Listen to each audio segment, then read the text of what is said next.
Hey everyone, today I'm going to be presenting on Slovakia. So it is a parliamentary democratic republic run by the prime minister who holds most of the executive power, and the head of state is the president. And but he has very limited powers, and the country is subdivided into 8 regions, each named after its principal city. And so in the second slide, I've included a picture of the map. So Slovakia, it's bordered by Poland, Ukraine, Hungary, and I have attached some different photos of the landscape and also the city. So its population is 5 million as of July 2021. 80% of the population is Slovak, and then Hungarian comes next at 8%. So you can see majority of the demographics, they are Slavic. The languages include Slavic, that's 78%, and then Hungarian comes next at 9%. So it matches up with the population. For the religion, 62% are Roman Catholic, and then next comes Protestant at 8%. So, and the rest are much lower. So majority are Roman Catholic. The majority of the ages present are 25 to 54 years. It's 44%. And the urban population is 53.8%. So it's pretty split evenly with the urban and the rural. And the life expectancy for the total population is 78 years. There was a slight increase I saw on the chart from the past few years. It dipped down in 2020, and then it rose a tiny bit. And then also for obesity, the adult prevalence rate is 20% as of 2016.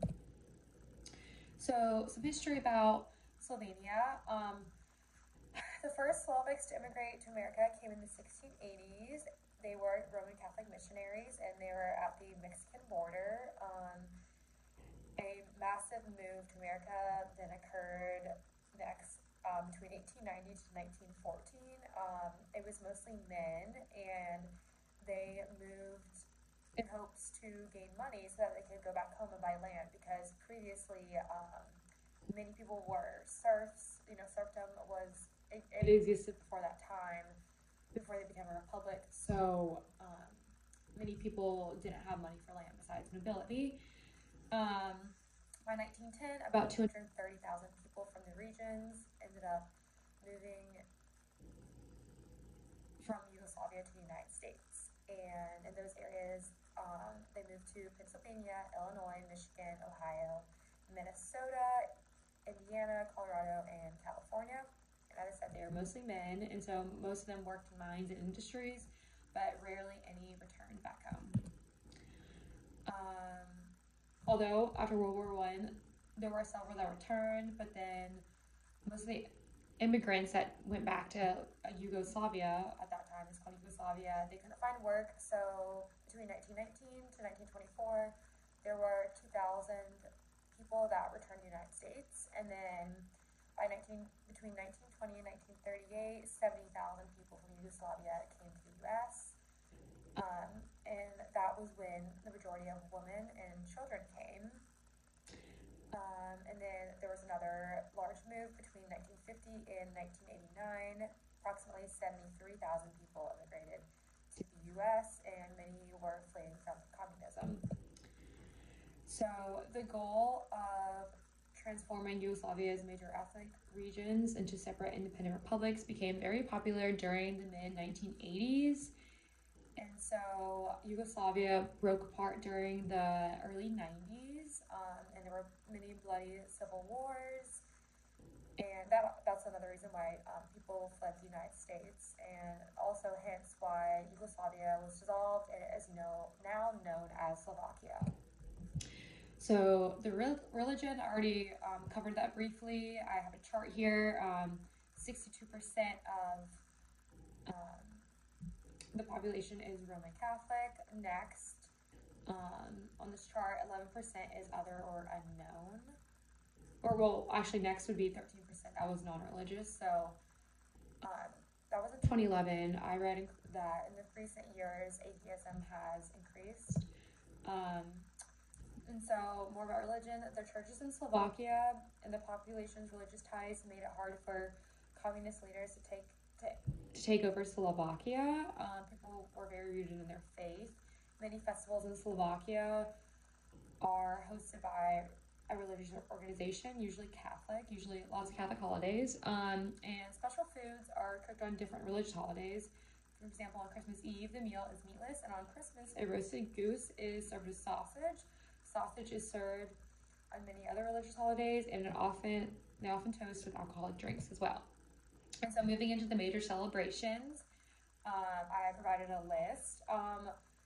You can just look over them. I would say most of them are either related to the Roman Catholic religion and I'm Catholic myself, so I share several of these holidays as well, or the holidays are related to gaining their independence in different,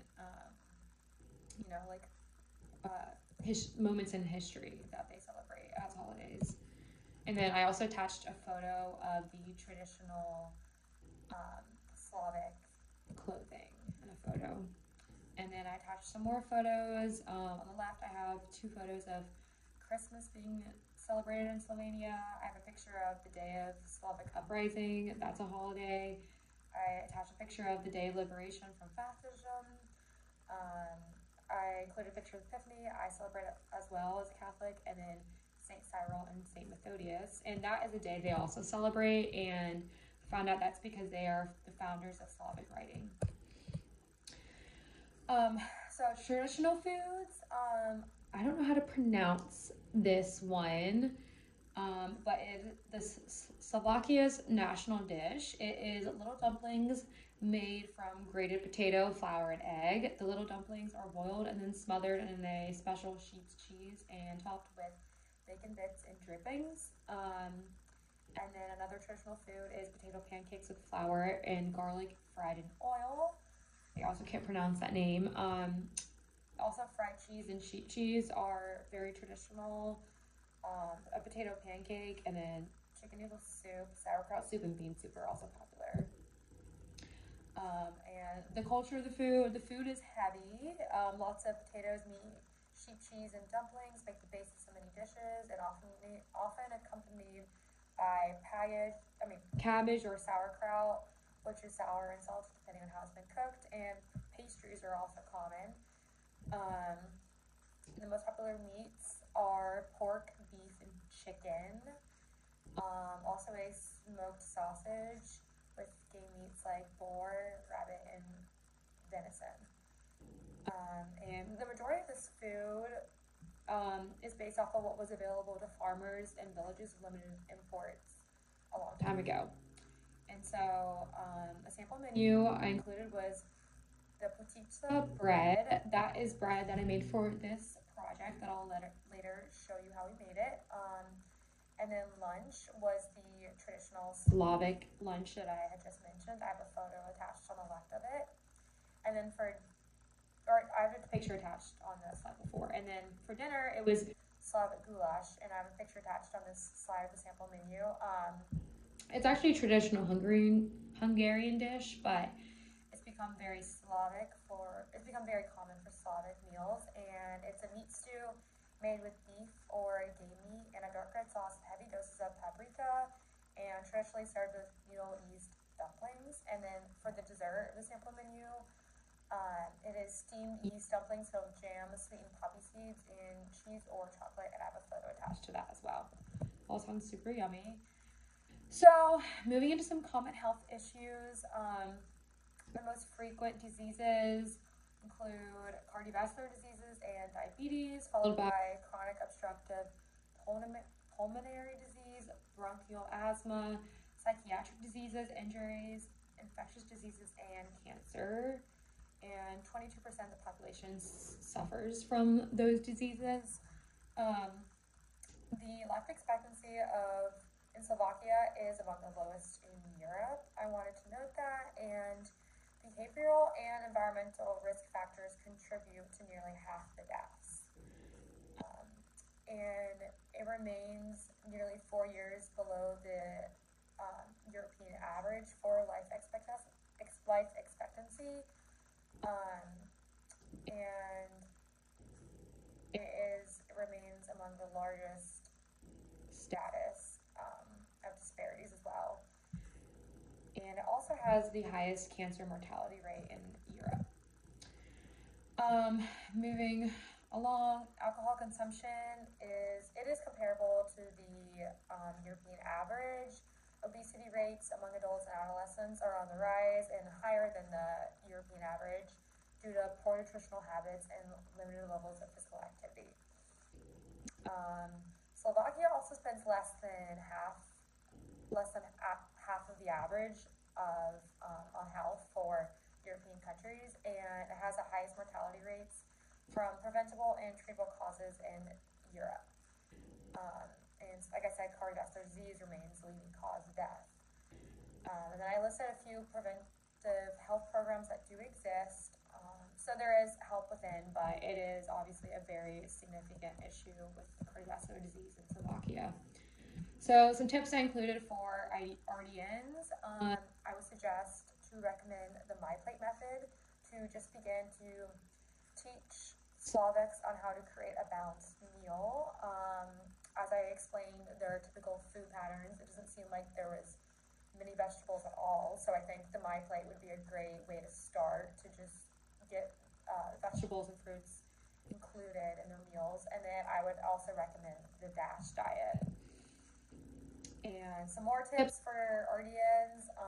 Family is an important value, so try to include the family when counseling, and recognize that hospitality and humility are also valued in the culture.